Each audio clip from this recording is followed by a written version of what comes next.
ઈશ્વર પાસે માગવાથી મળતું નથી. જે મળે છે તે મનુષ્યોના કર્મો અનુસાર પાત્રતા મુજબ જ મળે છે. શ્રીમદ ભગવદ્ ગીતા કે અન્ય ધાર્મિક કે આધ્યાત્મિક ગ્રંથો પોકારીને ફળની અપેક્ષા રાખ્યા વગર કર્મ કરવાનો આદેશ આપે છે.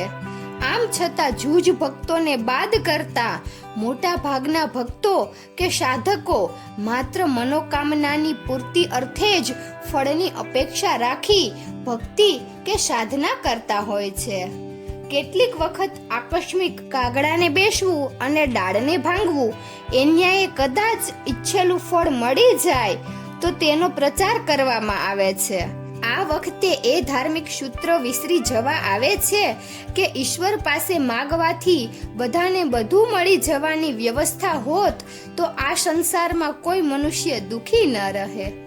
ઈશ્વર પાસે માગવાથી મળતું નથી. જે મળે છે તે મનુષ્યોના કર્મો અનુસાર પાત્રતા મુજબ જ મળે છે. મનુષ્ય જીવાત્મા શરીર બદલતો રહે, કર્મો કરતો રહે અને સત્કર્મથી સુખ અને દુષ્કર્મના ફળ રૂપે દુઃખ ભોગવતો 84 લાખ યોનિના ફેરા ફરતો રહે. આ ઈશ્વરની ન્યાયી વ્યવસ્થા કે ભગવાનનો સિદ્ધાંત છે. કેટલીક વખત ભક્તને ભક્તિના બદલામાં ઈચ્છિત ફળ નથી મળતું કે લાંબી પ્રતીક્ષાની ધીરજ ગુમાવે છે ત્યારે તે વ્યક્તિ સંપ્રદાય, ભગવાન, મંત્ર કે ગુરુ બદલે છે અને કાં તો તે નાસ્તિક બની જાય છે.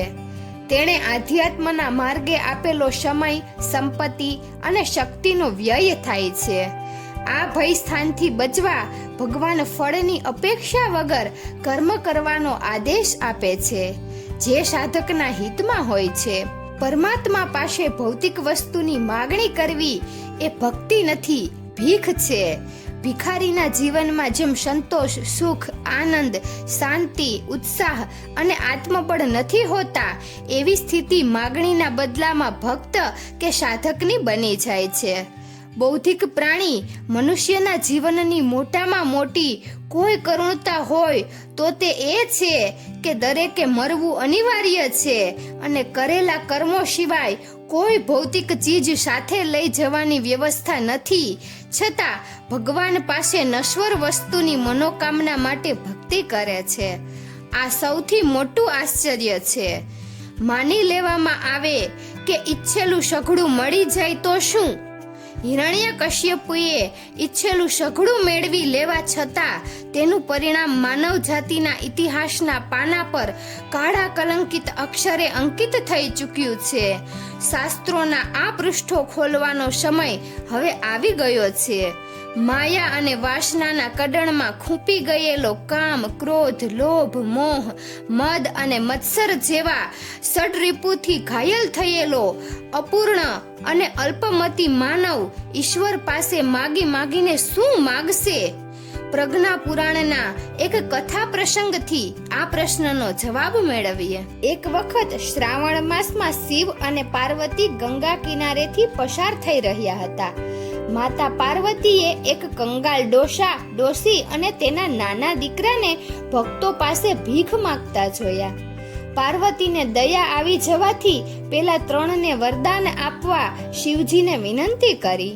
શિવજીએ કહ્યું, દેવી, આ કર્મ અને ફળનું પરિણામ છે જે જીવાત્માએ ભોગવી લેવું પડે. તમે આપશો તો પણ તે પાત્રતાના અભાવે લઈ નહીં શકે. પાર્વતીએ હઠ કરી. આથી તેને રાજી રાખવા શિવજી વરદાન આપવા તૈયાર થયા. પ્રથમ ડોશીમાને પોતાનું વરદાન માંગવા કહ્યું. થોડોક વિચાર કરી ડોશીમાએ પોતાને નવજવાન સુંદરી બનાવી દેવાનું વરદાન માંગ્યું. શિવજીના તથાસ્તુ કહેવાથી ડોશી સુંદરી બની ગયા. આથી ડોશાએ ક્રોધમાં વિચાર્યું, આ તો સ્વાર્થી નીકળી. ઘડપણમાં પતિની સેવા કરવાને બદલે એને સંસાર સુખ ભોગવવાના અભરખા જાગ્યા. શિવજીએ ડોશાને પોતાનું વરદાન માંગવા કહ્યું. ડોશાએ માંગ્યું, સાલીને ભૂંડણી બનાવી દો. પોતાની માં ભૂંડણી બની જતાની સાથે તેનો દીકરો રડવા લાગ્યો. માં વગર મારી સંભાળ કોણ રાખશે? હું જીવી શકીશ કેવી રીતે? શિવજીએ કહ્યું, બેટા રડ નહીં, હજી તારું વરદાન બાકી છે, માંગી લે. છોકરાએ માંગ્યું, મારી માં જેવી હતી એવી બનાવી દો. ભૂંડણી ડોશીમાં બની ગયા. સંસારનો સ્વાર્થી માનવી આવું જ માગીને દુખીનો દુખી જ રહે છે.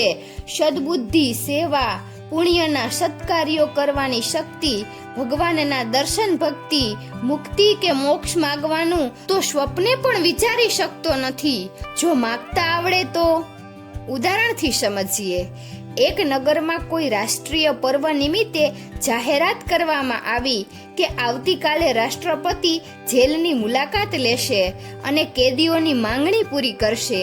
બીજા દિવસે રાષ્ટ્રપતિએ પહેલા કેદીને મળીને માગવા કહ્યું. કેદીએ માગ્યું, અહીં રોજ મચ્છર કરડે છે, તેથી ઊંઘ થતી નથી અને ઉજાગરો થવાથી બીમાર પડું છું. મચ્છરદાનીની વ્યવસ્થા કરી દો તો સારું. તરત જેલરને મચ્છરદાનીની વ્યવસ્થા કરવાનો હુકમ આપી દીધો. રાષ્ટ્રપતિએ બીજી ખોલીના કેદીને માગવા કહ્યું. કેદીએ માગ્યું, ખોરાકમાં કાંકરા અને વાળ આવે છે, ખાઈ શકાતું નથી, ભૂખ્યા રહેવું પડે છે. તેને સ્વચ્છ ખોરાક મળે તેવો પ્રબંધ કરવા રાષ્ટ્રપતિએ આદેશ કર્યો અને ત્રીજી ખોલીના ત્રીજા કેદી પાસે પહોંચી તેને પણ માગવા કહ્યું. ત્રીજા કેદીએ માગણી મૂકી, મેં સાંભળ્યું છે કે સુપ્રીમ કોર્ટે કરેલી ફાંસીની સજા માફ કરવાની તમે સત્તા ધરાવો છો. જો તમે મને ખરેખર આપવા માંગતા હોય તો એ સત્તાથી મને જેલની સજા માફ કરી મુક્ત કરો. આ કેદીની માગણીથી રાષ્ટ્રપતિ આશ્ચર્યચકિત થઈ ગયા. છતાં થયેલી જાહેરાત પ્રમાણે આ ત્રીજા કેદીની સજા માફ કરી જેલ મુક્ત કર્યો. આ સમાચાર આગળના બે કેદીને જ્યારે મળ્યા ત્યારે બંને માથું કૂટીને અફસોસ કરી રડવા લાગ્યા. બંનેને માગતા આવડ્યું નહીં. ત્રીજાની માગણી ભલે સ્વાર્થયુક્ત હતી તો પણ તેણે જેલના દુઃખોમાંથી મુક્તિ મેળવી લીધી. તેને માગતા આવડ્યું ખરું. સર્વશ્રેષ્ઠ માગણીઓ મહાભારતનો એક કથા પ્રસંગ યાદ કરીએ. યુધિષ્ઠિરનો હસ્તિનાપુરની ગાદી પર રાજ્યાભિષેક થયા બાદ પૂર્ણ સુખના સમયમાં શ્રી કૃષ્ણ પાસે દુઃખની માગણી તો માતા કુંતા જેવી વિરલ નારી જ કરી શકે અને તેના પુત્ર યુધિષ્ઠિર જેવી કલ્પનાતીત માગણી તો કરોડોમાં કોઈ વિરલ વ્યક્તિ જ કદાચ કરી શકે તો જ કરી શકે. વનવાસ દરમિયાન પાંડવોને તરસ લાગતા એક વૃક્ષની નીચે રોકાય છે. થોડે દૂરના તળાવ પર ભીમ પાણી લેવા જાય છે. ત્યાં તેને આકાશવાણી સંભળાય છે, મારા પ્રશ્નનો જવાબ આપ્યા વગર પાણી પી શકશો નહીં. પ્રશ્ન સાંભળ્યા વગર ભીમ પાણી પીવાનો પ્રયત્ન કરે છે અને તે મૂર્છિત થઈ ઢળી પડે છે.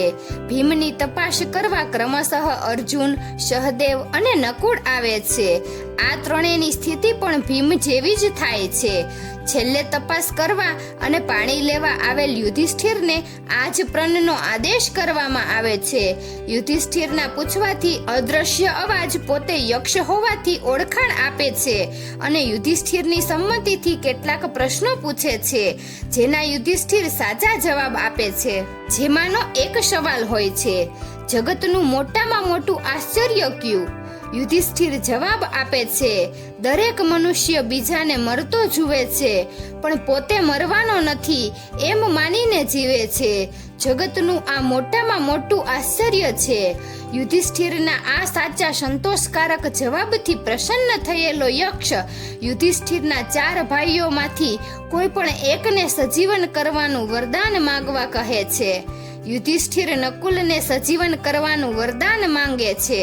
આશ્ચર્યથી યક્ષ પૂછે છે, ભયંકર વનવાસ દરમિયાન મુશ્કેલીના સમયે ગદાચારી મહાબળવાન ભીમ કે બાણાવળી અર્જુન મદદમાં આવી શકે છતાં તમે નકુલને સજીવન કરવાનો આગ્રહ રાખવાનું કારણ શું? યુધિષ્ઠિર જવાબ આપે છે, અમારા 5 ભાઈઓને 2 માતા છે, કુંતા અને માદ્રી. હું, અર્જુન અને ભીમ માતા કુંતાના છીએ. સહદેવ અને નકુલ અમારી બીજી માતા માદ્રીના સંતાનો છે.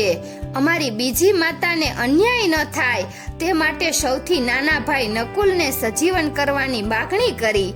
યુધિષ્ઠિરની ન્યાય નીતિ અને ધર્મ ભાવનાથી અતિ પ્રસન્ન થયેલો યક્ષ યુધિષ્ઠિરના 4 ભાઈઓને સજીવન કરે છે. આ છે માગણીની સાર્થકતા. આવી માગણી યુધિષ્ઠિર સિવાય કોણ કરી શકે? આવો આપણે સૌ સાથે મળીને નિસ્વાર્થ નિષ્કામ ભક્તિ કરવાનો આજથી જ સંકલ્પ કરીએ, પ્રાર્થના કરીએ. માગું મારા વાલા એટલું આપજો, હાથ ઝાલ્યો તો કાયમ ઝાલી રાખજો.